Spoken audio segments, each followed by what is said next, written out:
నారదుడికి 60 మంది పిల్లలు ఉన్నారని మీకు తెలుసా? అక్కడి మాటలు ఇక్కడ మాటలు అక్కడ చెప్తూనే నారాయణుడి పేరు నిత్యం పారాయణ చేసే నారద మహర్షి గురించి మనందరికీ తెలిసిందే. ఆయన మనకు బ్రహ్మచారిగానే తెలుసు, కానీ ఆయనకి వివాహం అయ్యి 60 మంది పిల్లలు ఉన్నారన్న విషయం మాత్రం ఎవరికీ తెలియదు. అసలు ఆయన పెళ్ళి ఎప్పుడు జరిగింది, వివాహం ఎందుకు చేసుకున్నాడో తెలుసుకుందాం. పూర్వం నారద మహర్షి తనంత గొప్ప భక్తులు లేడని, నిత్యం నారాయణ పేరు స్మరిస్తూ ఉంటానని గర్వంతో విర్రవీగిపోయేవాడట.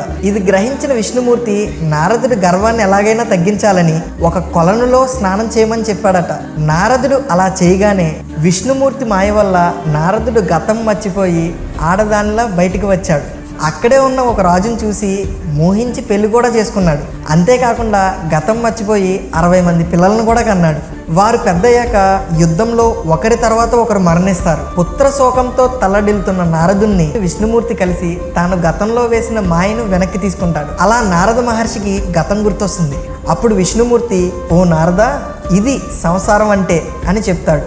నీవు గొప్ప భక్తుడివేం కావని శ్రీ మహావిష్ణువు నారదుడికి హితబోధ చేస్తాడు. అలాగే నీకు పుట్టిన పిల్లలు 60 సంవత్సరాలుగా కాలచక్రంలో తిరుగుతుంటారని చెప్పి వరం కూడా ఇస్తాడు. అందువల్లనే మన తెలుగు సంవత్సరాలు 60గా ఉన్నాయి. జై శ్రీరామ్.